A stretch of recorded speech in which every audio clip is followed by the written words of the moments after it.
fitment. So let's just say you just bought your brand new WRX, you're wondering what type of fitment you can do, or you want to track it, or you want to stance it. So we're going to go through all different type of fitment options, tire options, and the different type of characteristics that will play for your WRX VB. So at the end of it, we'll go over my personal specs of my car and why I did them, and if I would change anything as well.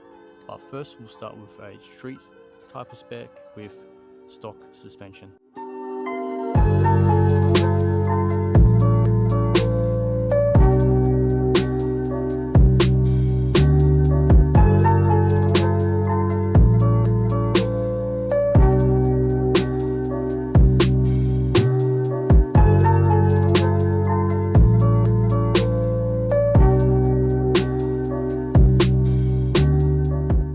Into it. So with my experience, a daily and aggressive type of setup that I would recommend you guys doing if you want to even lower it or keep stock height is 18 times 9.5 plus 35 plus 38 and plus 40.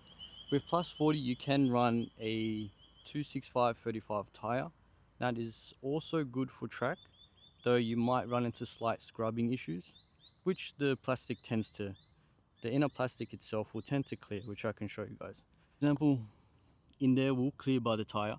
Mine is a lot more of an aggressive setup, so this I've kind of maxed out the max, I guess you could say max wheel fitment you can for a WRX VB for tire and offset. This is as well as if you still want function and that aggressive look, so this will be the best specs, which I will tell you guys at the end of the video too. It's just right now we're starting with street aggressive, track, and then street track style too.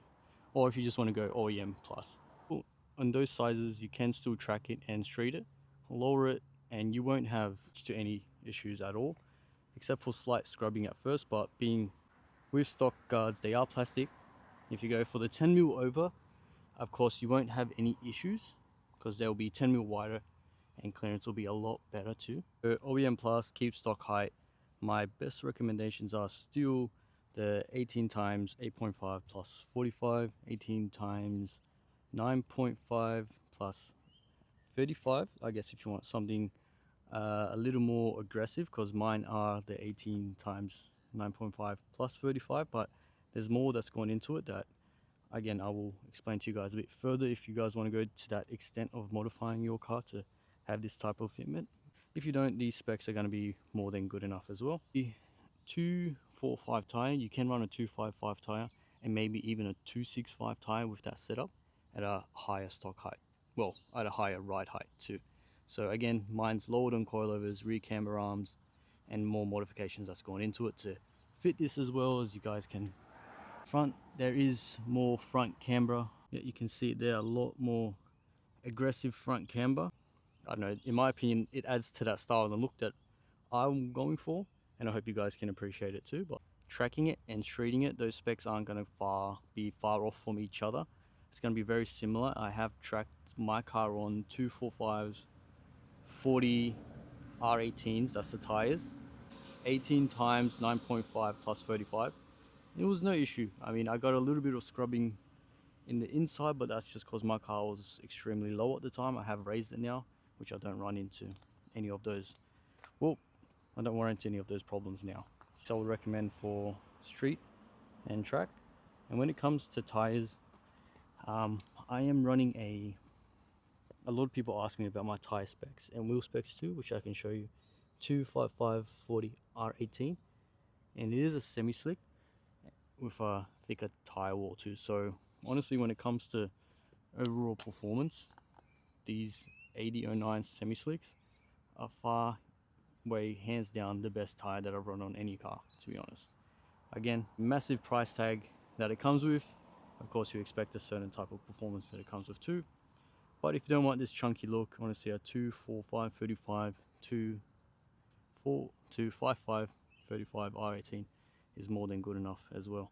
Definitely nothing wrong with that, and they're relatively an easier tire size to find.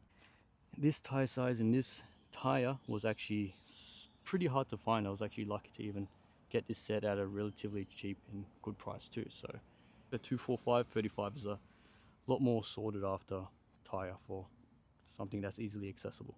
Street and track specs that I recommend you guys doing as well as you can get away with without much to any bodywork changes as well.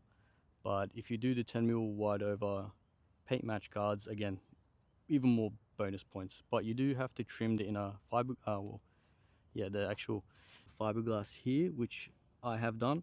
It's not too hard to kind of just shave away at it. You just get a small wheel grinder, just those tiny ones, and just go at it, line it up, and yeah, you can make it perfect. Or whoever's installing your over fenders, hopefully they have the tools to be able to do that for you too, and you won't run into any issues as well with those specs. And then again, if you want to lower it, comes into different type of challenges, but that's why always clearing your guards with a grinder is what I recommend too, so you don't run into any rubbing issues.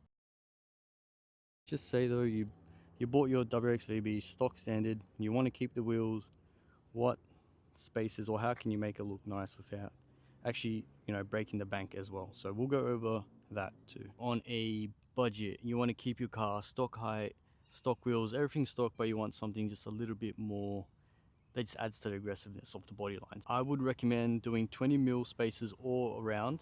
Meter spaces on the stock WRX VB rims will be very similar to the Fitment, how my car is at the moment. Very close. So 20mm will be a little bit more further in, of course. 25mm will be kind of achieving how my car is sitting right now. So then again, look, if you want to keep stock height, keep it on a budget, but still kind of follow the body lines of the WRX and just make it look a lot nicer. That's exactly what I would recommend. So would be 20mm spaces all around. And you got to remember, when you're doing spaces on a Subaru or any all-wheel drive car, they have to be the exact same size front and back, just because if you have 25mm in the back and 20mm in the front, you will stuff up the actual all-wheel drive system and you'll have diff issues, mainly a lot of diff issues, and yeah, you don't want any of that. So all around, if you want to have a similar look to this, just with stock wheels as well.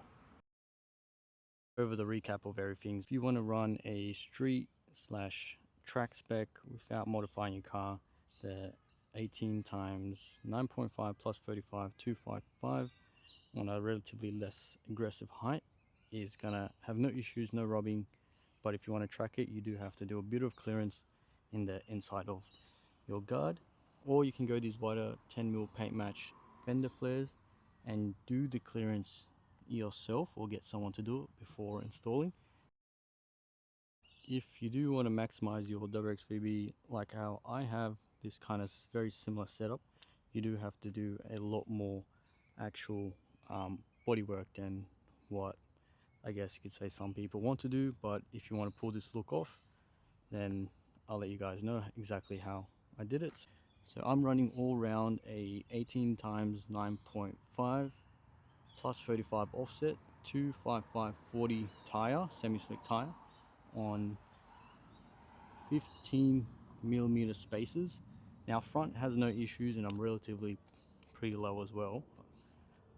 It's at a good ride height since the thicker tire wall does make up for the, I guess you could say, the wheel gap, so works out perfectly, looks really nice in my opinion. Biggest modification part, which a lot of people are afraid of and don't want to do, to be honest, to be able to run a size like this, you do have to there will be a metal bit that follows behind the actual fender line, that a lot of the time when your wheel compresses at this exact you know, flushness of the wheel, unfortunately the metal part which I showed you guys earlier, which is just behind here, so it normally follows behind the plastic, or for my case the fiberglass 10mm wider fenders, and yeah, unfortunately the tire hits that. So you do have to get a grinder and chop majority of that off, line it up, so when the tire actually compresses, it doesn't hit the actual chassis. Yeah, a lot of you guys ask the question, you know, Tolga, what's your wheel offset, what are you running, and that's it. So it's a 18 times 9.5 plus 35 with 15mm spaces all round on a 255/40 tire. To be able to achieve that is cut up the body at the rear at least just a bit. So now you achieve this look. So I'll give you guys a quick walk around, and it's nothing crazy, it just lines up perfectly.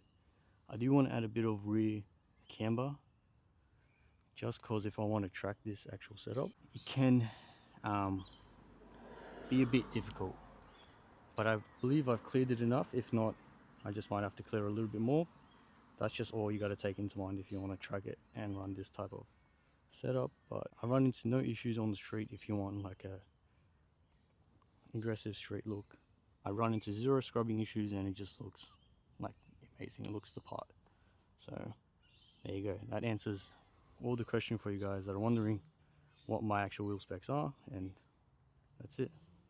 If you guys are willing to cut up your car a bit, then you can get what this look achieves, which in my opinion is pretty unique and aggressive looking. So I'll do it again and again. So now I won't have any issues tracking this setup because I have tested it and compressed the wheel to the maximum compression it gets, and I do clear it, so I'm pretty confident and sure I can track it exactly how it is, and I daily it and I don't get any rubbing issues, no scrubbing issues, and I believe I nailed it and dialed it in perfectly. But that's just another thing, so you just gotta kind of do a lot of put the fender on, test it, take the fender off, cut it, put it on, test it, and just do a full repeat cycle of all of that exactly. So a little bit of tedious work, but in my opinion it paid off, because again, I would always do it hands down because it just suits the car just so much with that meaty track setup.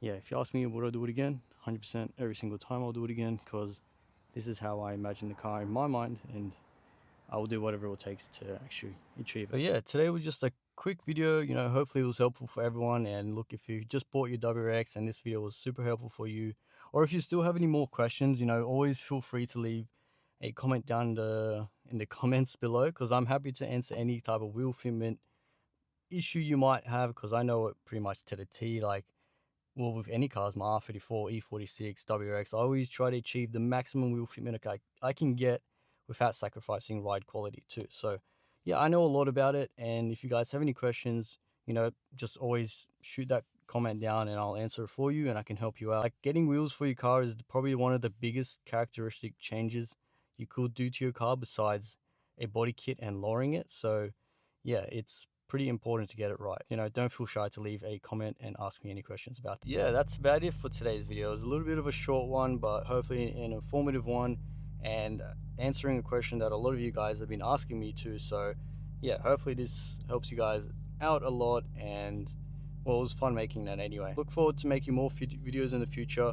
I am looking to order full intake kit, top mount, maybe front mount, and just doing the full bolt-ons now. So biggest thing I'm waiting for is my 34 to come back after it's tuned. So fingers crossed the new injectors for that get fitted tomorrow, which is again being the delay for that.